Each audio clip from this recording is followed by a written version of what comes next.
네, 아가사 크리스티의 쥐덫입니다. 무척이나 추운 어느 겨울날에 주방에서 바쁘게 설거지를 하고 있던 K씨 부인이 계속 울리는 초인종 소리에 아우 시끄러 누구야 하고 막 짜증을 내면서 아래층으로 가서 문을 엽니다. 문 밖에는 검은 외투에 목도리로 얼굴을 감싼 한 남자가 서 있었는데요. 그 남자는 쉰 듯한 작은 목소리로 혹시 라이언 부인이냐고 물어봐요. K씨 부인이 아니라면서 라이언 부인은 3층에 산다고 하니까 그 남자는 알았다면서 3층으로 올라갑니다. 나중에 K씨 부인의 증언에 따르면 그 남자가 계단을 올라가면서 휘파람을 불었다는데요. 세 마리의 눈먼 쥐라는 노래의 멜로디였다고 해요. 몰리는 캐서린 아주머니가 자기한테 몽스웰 저택을 유산으로 남겼다는 얘기를 변호사한테 들었을 때 일단 그 저택을 팔아야겠다는 생각을 했었어요. 근데 문제가 집안에 가구들이 너무 많아가지고 도저히 처치할 방법이 없었습니다. 변호사는 그냥 저택이랑 가구들을 한꺼번에 팔아버리면 된다고, 돌아가신 캐서린 씨가 이미 싹 수리를 해놔가지고 집 상태가 너무 좋다고 해요.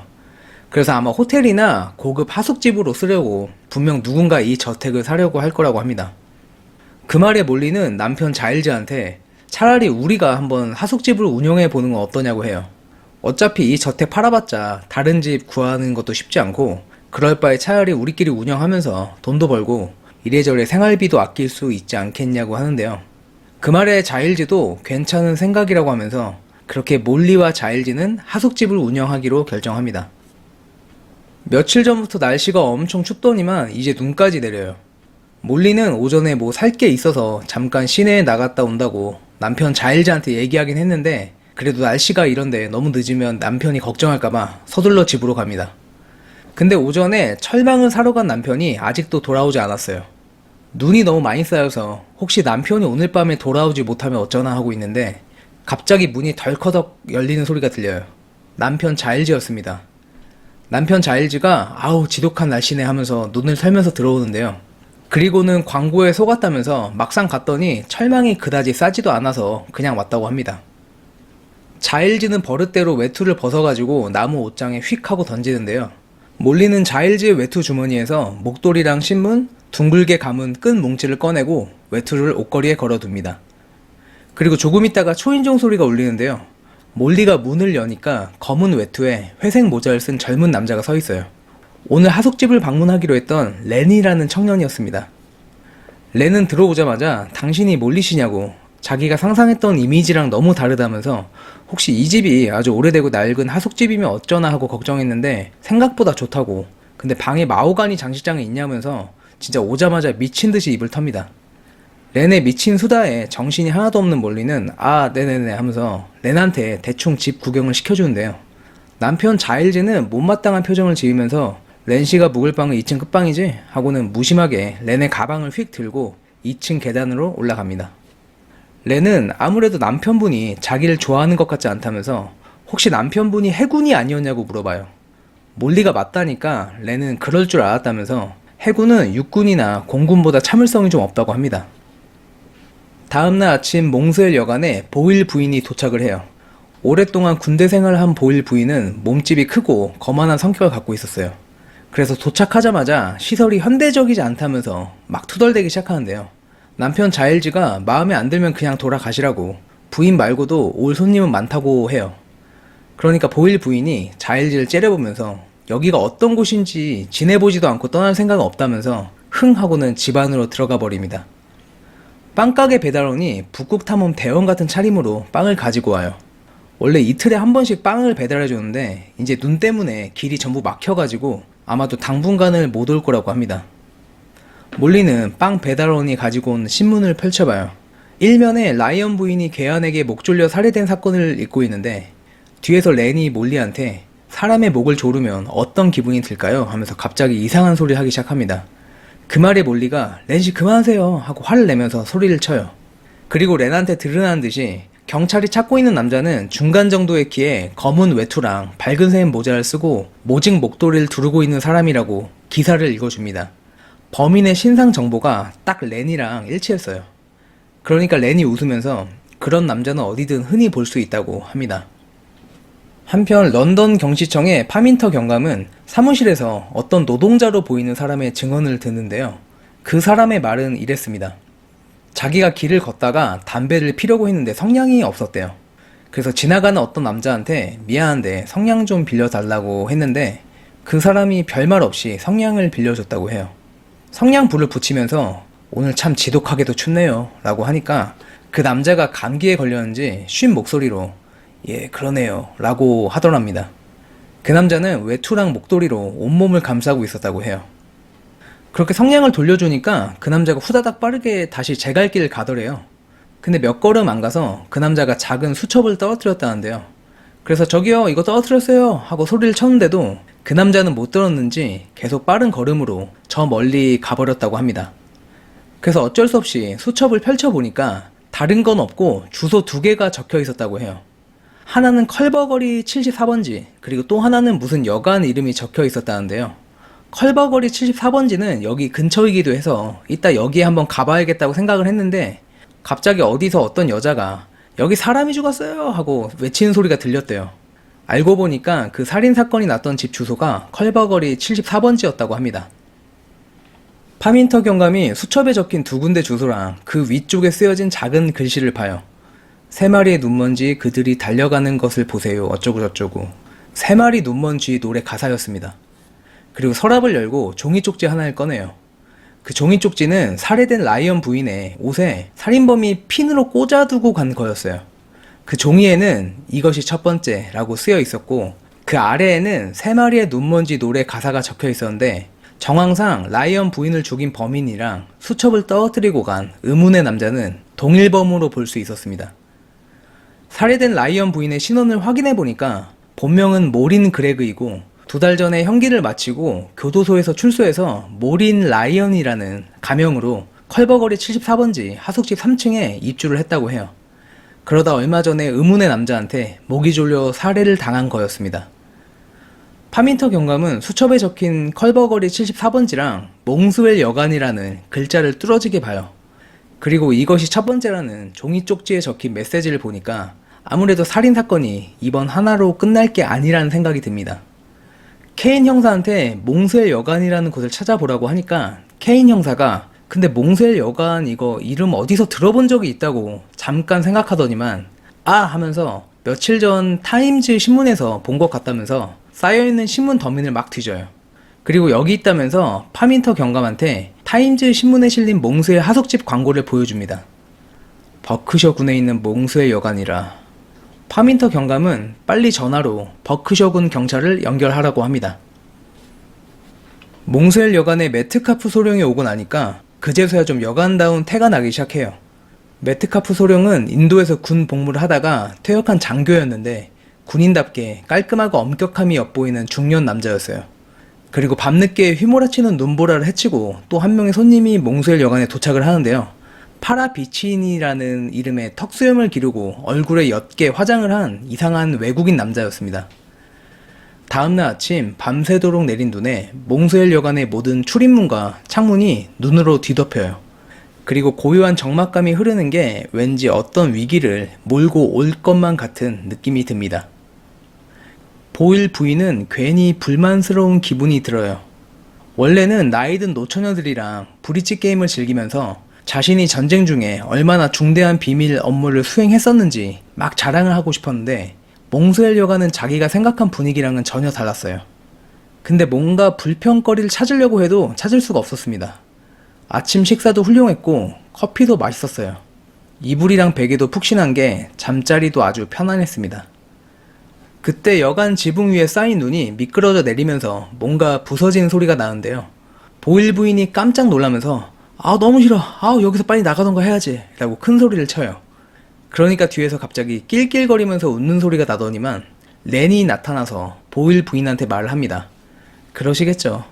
저도 부인이 여기 오래 머물 거라고는 생각하지 않아요. 몰리가 목욕탕 청소를 하고 있을 때 전화벨이 울려가지고 몰리가 아래층으로 후다닥 뛰어내려가서 수화기를 집어들어요. 혹시 몽스웰 여관입니까? 몰리가 네 맞는데요 누구세요? 하니까 자기는 버크셔군 경찰서의 호그벤 총경이라고 해요. 경찰이란 소리에 몰리가 깜짝 놀라가지고 아 그러시냐고 근데 어쩐 일로 전화 주셨냐고 하니까 호그맨 총경은 급한 일이 생겼다면서 전화로 길게 설명할 순 없고 지금 자기네 부장 형사인 트로트 형사가 거기 몽스웰 여관으로 파견을 가고 있다고 해요. 곧 있으면 도착할 거라고 합니다. 몰리가 근데 지금 여기가 완전히 눈에 파묻혀가지고 아마 못 오실 건데요 라고 하니까 호그맨 총경은 걱정하지 말라고 트로트 형사는 반드시 도착할 거라면서 그리고 트로트 형사의 지시를 잘 따라달라고 당부를 하고는 그대로 전화를 끊습니다. 몰리가 전화를 끊고 나서도 한참을 멍하니 있는데 남편 자일즈가 오더니 무슨 일이냐고 해요. 몰리가 방금 경찰서에서 전화 왔다고 조금 있으면 형사 한 명이 우리 여관에 올 거라고 하니까 자일즈가 깜짝 놀라면서 아니 경찰이 왜 우리 뭐 잘못했나? 라고 합니다. 몰리는 혹시 아일랜드에서 사온 버터 2파운드 때문 아니냐고 하고 자일즈는 잠깐 내가 라디오 수신 허가증 받았던가? 하면서 막 책상 서랍을 뒤지는데요. 근데 이런 끔찍한 날씨에도 굳이 형사가 찾아온다는 걸 보면 뭔가 심각한 문제이긴 한 것 같다고 그렇게 걱정을 합니다. 보일 부인이 몰리랑 자일즈 부부를 찾더니만 지금 거실이 얼마나 추운지 아냐고 나는 일주일에 7긴이나 내고 있는데 이게 뭐냐면서 막 따져요. 자일즈가 죄송하다면서 근데 지금 코크스가 얼마 남지 않아가지고 좀 이해 좀 해달라고 하니까 보일 부인이 갑자기 화제를 바꿔서는 근데 이 여관에 이상한 젊은이가 있다면서 태도도 그렇고 옷도 이상하다는데요. 몰리가 그 사람은 랜시라고 이상한 사람은 아니고 똑똑한 건축가라고 합니다. 그러니까 보일 부인이 이번에는 그 수상한 외국인은 누구냐고 밤 늦게 누군지도 모르는 사람을 오게 해도 되는 거냐고 막 따지는데요. 그때 뒤에서 파라비치니가 혹시 지금 자기 얘기하고 있는 거냐고 웃으면서 나타나요. 보일 부인은 급 당황해서는 아 놀랐잖아요 하고는 자기는 뜨개질감을 가지러 가야겠다면서 그 자리를 뜹니다. 파라비치니가 자기가 한번 따뜻하게 해보겠다면서 부직갱이를 들고 벽난로 안에 코크스를 이리저리 막 휘젓는데요. 그때 메트카프 소령이 거실로 뛰어오면서 아 큰일 났다고 아래층 화장실에 수도관이 언 것 같다고 해요. 그 말에 몰리가 어머 큰일 났네 하면서 아 오늘 왜 이러지? 아까는 경찰한테 전화가 오더니만 이번에는 수도관이 말썽이네. 몰리의 말에 파라비치니가 찰그랑 하는 소리를 내면서 부직갱이를 떨어뜨리고 보일 부인은 뜨개질 하던 손을 갑자기 멈춰요. 그리고 메트카프 소령이 완전히 굳은 표정으로 지금 경찰이라고 했습니까? 라고 딱딱한 말투로 말을 합니다. 메트카프 소령이 다시 경찰이라니 무슨 소리냐고 하니까 몰리는 아까 경찰서에서 전화가 왔는데 곧 형사 한 명이 파견돼서 여기로 온다는 얘기를 해요. 그때 남편 자일즈가 와서는 아 걱정하지 말라고 이렇게 눈이 쌓여가지고 길이 전부 막혔는데 경찰이 어떻게 오냐고 말하는데요. 그 순간 누가 현관 문을 두드린 소리가 나서 모두가 깜짝 놀라요.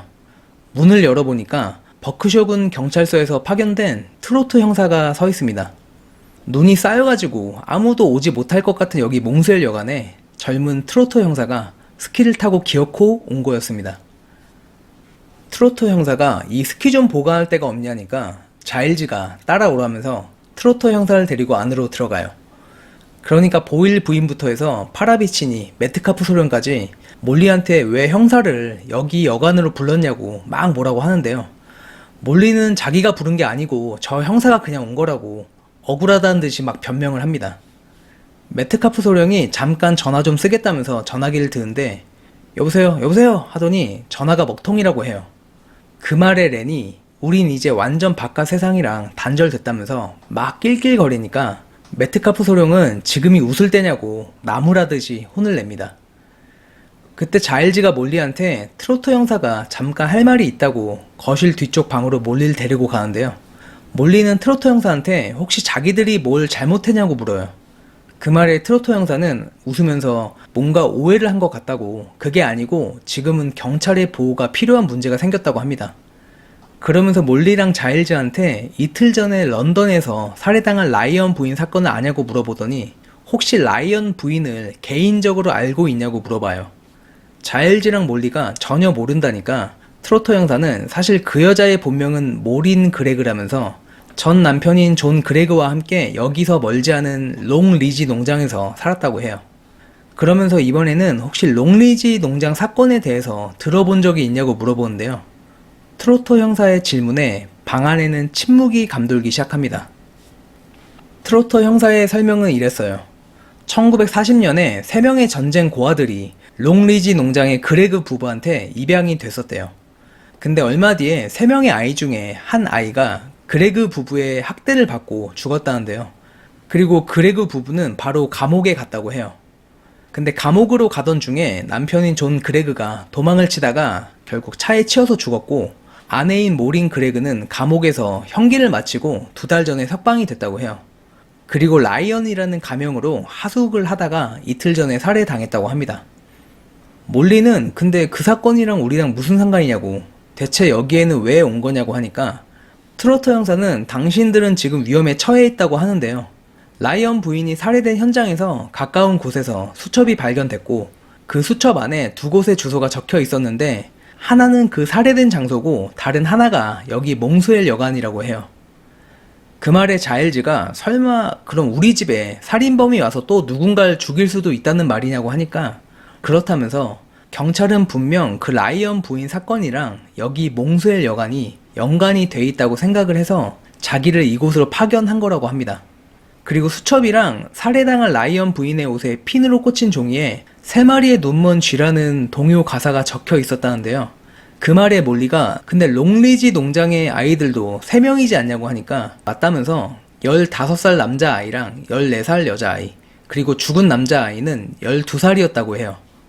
몰리가 그럼 다른 2명의 아이들은 어떻게 됐냐고 하니까 당시 14살 여자아이는 다른 집으로 입양이 되는데 그 뒤로는 소식을 모르고, 제일 큰 남자아이는 18살에 군대에 들어갔다가 얼마 뒤에 탈영을 했다고 해요. 지금은 23살이 됐을 건데 현재 어디 있는지 모른다고 합니다. 근데 당시 군대 정신과 의사 말에 의하면 그 아이는 좀 정상이 아니었다고 해요. 자일즈가 그럼 그 큰 남자아이가 라이언 부인을 살해한 거냐고 하니까 그럴지도 모른다면서, 근데 확실한 건 이 집에 있는 사람들 중 누군가는 롱리지 농장 사건이랑 어떤 연관이 있을 거라고, 그래서 또 살인사건이 일어나기 전에 미리 대비를 해야 한다고 합니다. 그리고는 이 여관에 머물고 있는 사람들의 이름을 수첩에 적더니만 자기가 한번 조사를 해보겠다고 합니다. 자일즈가 날씨가 안 좋은 게 오히려 다행인 것 같다고, 이런 날씨에는 살인범이 오고 싶어도 올 수 없지 않겠냐고 하니까 그 말에 잠깐 머뭇거리더니 살인범은 이미 이 집에 와 있을 수도 있다고 합니다. 트로터 형사의 말에 자일즈가 흥분하면서 그러면 범인의 나이와 비슷한 사람은 랜시밖에 없다니까 트로터 형사는 확실한 건 아니라면서 일단 이 집 사람들한테 대충 설명은 해줘야 할 것 같다고 자일즈한테 사람들한테 서재로 좀 모이게 해달라고 부탁해요. 자일즈가 나간 다음에 몰리가 근데 범인은 어떻게 생겼냐고 하니까 트로터 형사는 중간 정도의 키에 마른 체격이고 검은 외투에 밝은색 모자를 썼다고 해요. 그리고 그렇게 말한 트로터 형사는 근데 이 집에 보니까 검은 외투랑 밝은색 모자가 각각 3벌씩 걸려 있다고 말을 해요. 그 말에 몰리가 그렇긴 한데 런던에서 온 손님은 한 명도 없다고 하니까 과연 그럴까요? 라고 하더니 서랍이 달린 찬장으로 가서 신문을 집어들어요. 그리고는 이건 이틀 전 런던에서 발행된 이브닝 스탠다드 신문이라면서 누군가 이 신문을 런던에서 사서 여기로 가져온 게 분명하다고 합니다. 그럴 리가 없어요. 당황해하는 몰리가 신문을 쳐다보면서 말하니까 근데 2분은 여관을 운영하기에 너무 젊은 것 같다면서 혹시 결혼한 지 얼마나 됐냐고 물어봐요. 몰리가 1년밖에 안 됐다면서 살짝 얼굴이 붉어지더니만 사실 남편 자일즈랑은 만난 지 겨우 2주 만에 갑작스럽게 결혼을 했다고 해요. 그렇게 말을 하고 난 몰리는 순간 자기가 남편 자일즈에 대해서 너무 아는 게 없다는 생각을 해요. 어렸을 때 부모님이 돌아가셨다는 거 말고는 자일즈가 어린 시절에 대한 이야기는 하지 않으려고 해서 몰리는 그냥 막연하게 남편이 불행한 환경에서 자랐을 거라고 짐작만 할 뿐이었습니다. 트로터 형사의 설명에 몽스웰 여관 사람들은 다들 깜짝 놀라는데요. 트로터 형사는 분명 여러분들 가운데 롱리지 농장 사건과 관련이 있는 사람이 있다면서, 그리고 그 사람의 목숨이 위험해서 누군지 반드시 알아야 한다고 해요. 근데 아무도 대답을 안 하니까 그럼 자기가 한 사람씩 물어보겠다고 합니다. 파라 비치니는 자기는 여기 처음 온 외국인이라면서 오래전에 이 지방에서 일어난 사건을 자기가 어떻게 아냐고 하고, 보일 부인도 자기는 이 사건이랑 전혀 관련이 없다고 해요. 렌은 그 사건이 일어났을 때 자기는 어린애였다면서 전혀 모른다고 하고, 메트카프 소령은 그 사건에 대해선 신문에서 읽어본 적은 있는데 당시에 자기는 에딘버러에 주둔하고 있었다고, 자기랑은 전혀 관련이 없다고 합니다. 모두의 이야기를 들은 트로터 형사는 한숨을 쉬면서 알았다고, 근데 혹시 이 중에 누가 살해당한다고 해도 그 책임은 전적으로 자신들한테 있다고 하더니 서재를 나가버립니다. 그리고 렌이 갑자기 세 마리의 눈먼 쥐 노래를 휘파람으로 불기 시작하는데요.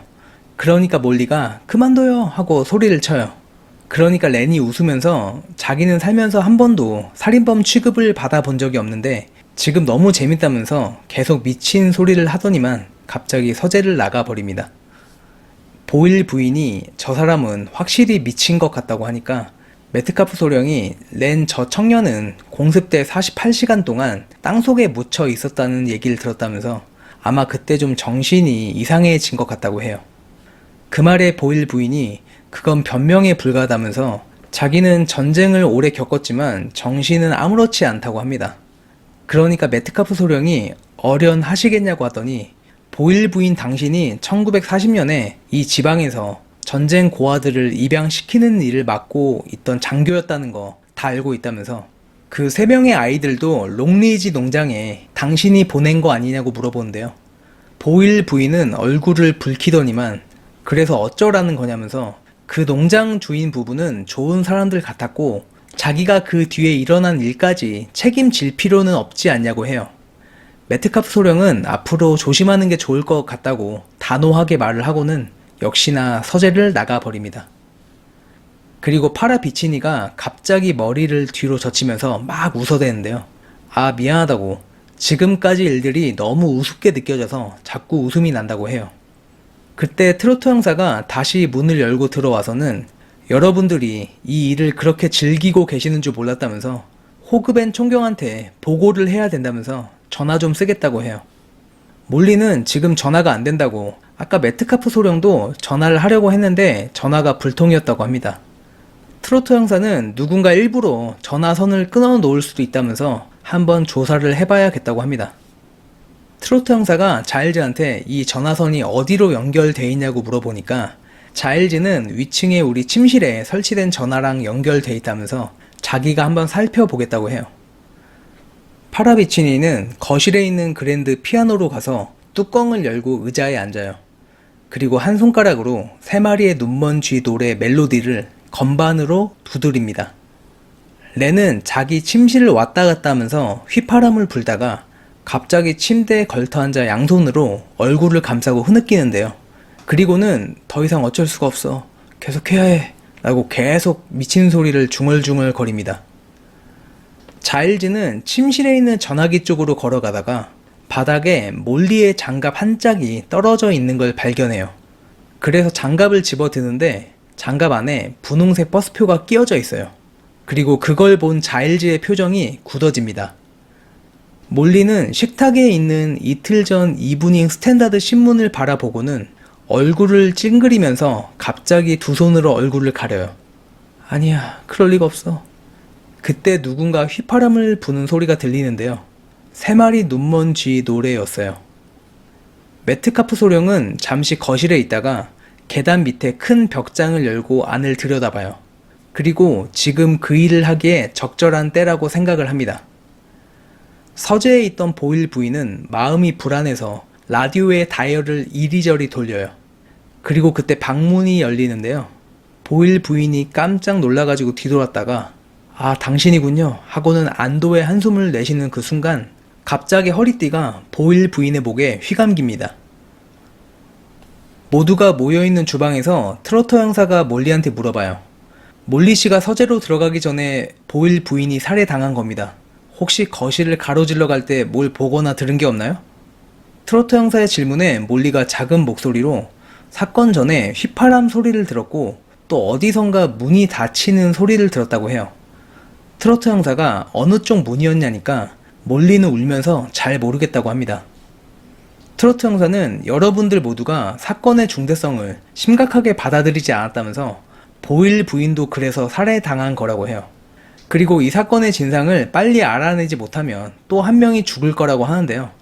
그 말에 사람들이 놀라면서 또 다른 사람이 왜 죽냐니까 트로트 형사는 눈먼 쥐는 세 마리였기 때문이라고 합니다. 자일즈가 한 마리에 한 사람이냐면서 근데 왜 이 집에서 또 사건이 일어나냐고 묻는데요. 트로트 형사는 수첩에 적혀있던 주소가 두 군데고 라이언 부인이 살해된 컬버거리 74번지와는 달리 여기 몽스웰 여관에는 여러 사람들이 있기 때문이라고 합니다. 그리고 보일 부인이 살해당했을 때 다들 어디에 있었는지 알리바이를 물어보는데요.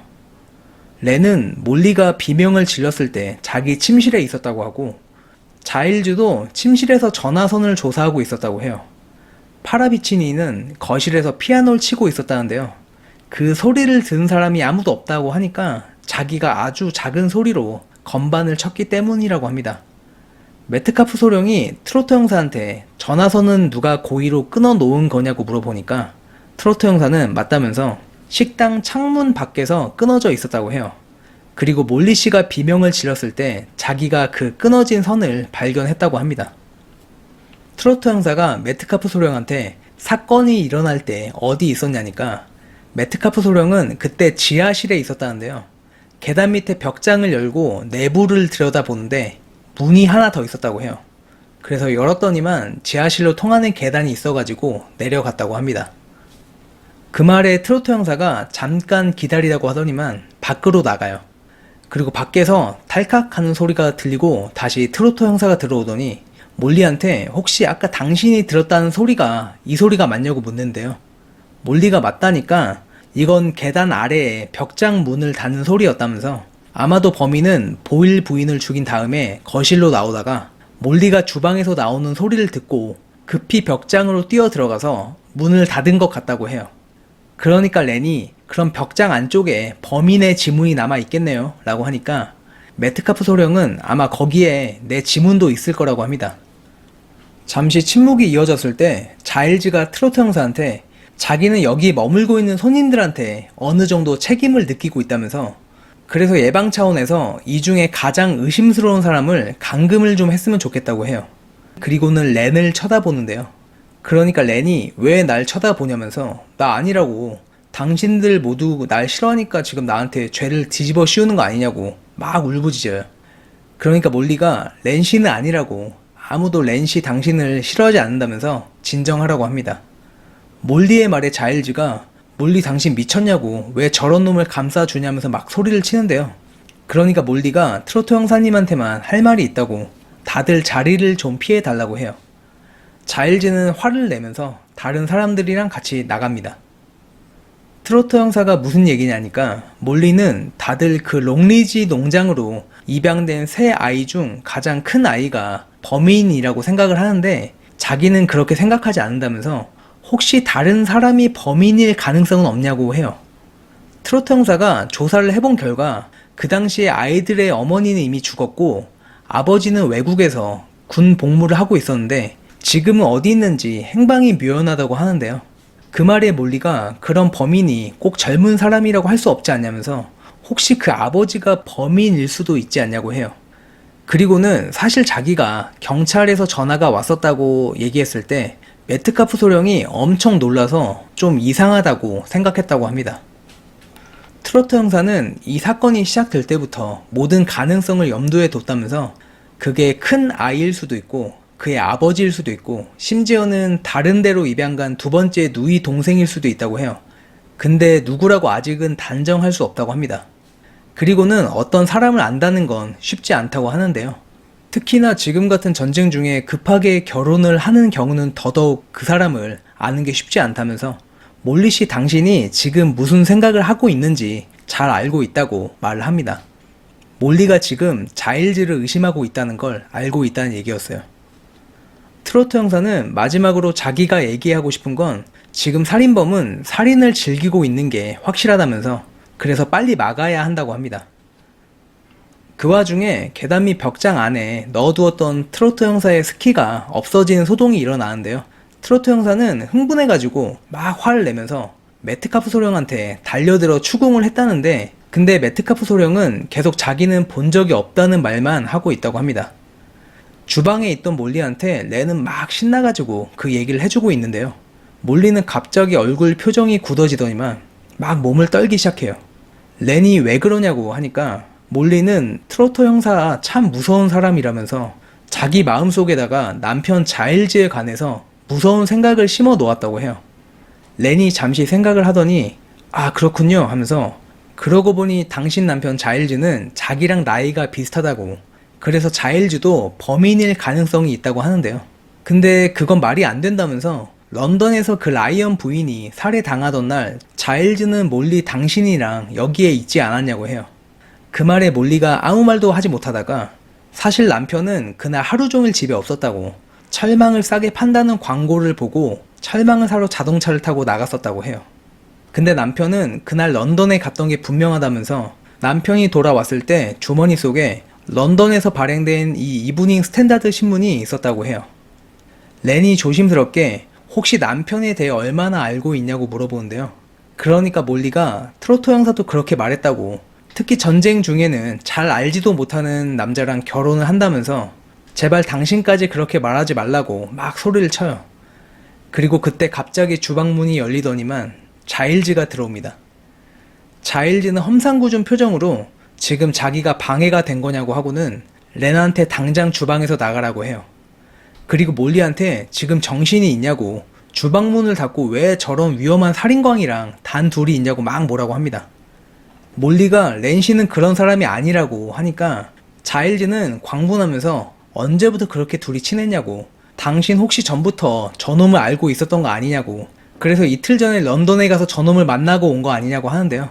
그 말에 몰리가 최근에 난 런던에 간 적도 없는데 뭔 소리냐고 하니까 자일즈는 주머니에서 분홍색 버스표를 꺼내더니만 이거 당신 장갑 안에 있었던 건데 이래도 시침이 뗄 거냐고 추궁을 막 합니다. 잠시 침묵이 흐르다가 몰리가 런던에 갔던 거 맞다고, 근데 자기가 런던 간 거랑 렌 씨랑 전혀 상관이 없다고 하니까 자일즈가 그럼 대체 런던에는 왜 갔냐고 해요. 몰리는 지금은 말할 수 없다면서 근데 그러는 당신도 나한테 거짓말 하지 않았냐고 하는데요. 그날 철망 사러 간다는 말 내가 믿을 것 같냐고, 그날 당신도 런던에 갔잖아요 하면서 이제 자기는 아무도 믿지 못하겠다고 합니다. 몰리가 트로터 형사한테 스키 찾았냐니까 트로터 형사는 아직 못 찾았다면서 근데 누가 무슨 이유로 그런 짓을 했는지 짐작은 간다고 합니다. 그 말에 파라비치니가 아 지금 말하지 말라고, 그런 건 맨 마지막에 해야 흥분된다고 하니까 몰리는 살인범 살인을 즐기고 있는 게 확실해요 라고 아까 트로트 형사가 했던 말을 조용히 중얼거립니다. 트로트 형사가 모두한테 아까 보일 부인이 살해당한 사건에 여러분의 각각의 알리바이를 들었다면서 렌 씨와 자일즈 씨는 각각 침실에 있었고 몰리 씨는 주방에, 매트카프 소령은 지하실에 있었고 파라 비치니 씨는 여기 거실에 있었다면서, 근데 이 중에 분명 누군가는 거짓말을 했을 거라고 해요. 그래서 자기가 살인범을 찾기 위한 계획을 세웠다면서 보일 부인이 살해당했을 당시에 범죄를 재구성해보자고 합니다. 대신에 각자의 역할을 바꿔서 해보자고 하는데요. 그러니까 사건 당시 피아노를 치고 있던 파라 비치니의 역할은 몰리가 하고, 침실에서 휘파람을 불고 있던 렌의 역할은 파라 비치니가, 또 침실에서 전화선을 살펴보고 있던 자일즈의 역할은 매트 카프 소령이 하고, 반대로 거실 벽장 속을 들여다보다가 지하실로 내려간 매트 카프 소령의 역할은 자일즈가, 마지막으로 죽은 보일 부인의 역할은 트로터 형사가 맡아서 연기를 해보자고 해요. 그렇게 몰리는 거실에서 트로터 형사가 시키는 대로 숫자 50까지 센 다음에 3마리의 눈먼지 노래를 피아노로 치기 시작해요. 그리고 갑자기 누가 거실로 들어온 듯한 느낌이 들어가지고 뒤를 돌아보는데 아무도 없어요. 두려움을 느낀 몰리는 지금 내가 뭐 하는 건가 하면서도 어쩔 수 없이 계속 피아노를 칩니다. 그때 진짜 누가 거실 문을 여는 소리가 들리는데요. 몰리가 깜짝 놀라서 다시 문 쪽을 보니까 트로트 형사였어요. 트로트 형사는 굉장히 즐거워하는 표정을 지으면서 몰리한테 아주 감사하다고, 자기가 원하는 결과를 얻었다고 해요. 그리고는 몰리 씨는 내가 롱리지 농장 사건에 대해서 처음 말했을 때 이미 모든 걸 알고 있었다면서 혹시 결혼 전 성이 웨인 라이트가 아니었냐고 해요. 몰리가 맞다니까 트로트 형사는 당신 실제 나이는 약간 더 많을 거라면서 1940년 그 사건이 일어났을 때 당신은 에비베일 학교 교사이지 않았냐고 해요. 그리고 그때 어떤 아이가 선생님이었던 당신한테 도와달라고 편지를 보내는데 당신은 냉정하게 모른 채 했고 결국 그 아이는 죽었다고 합니다. 그 말에 몰리는 지금 형사님은 내가 아니고 우리 언니에 대해서 말하는 것 같다면서 그때 언니가 폐렴을 앓고 있어서 몸이 너무 아팠다고 해요. 그래서 그때 그 아이한테 온 편지를 뒤늦게서 발견했다고 하는데요. 언니도 그 일 때문에 엄청 괴로워했었다고 합니다. 트로트 형사는 언니였냐고 근데 상관없다면서 주머니에서 권총을 꺼내더니 몰리를 향해 겨눠요.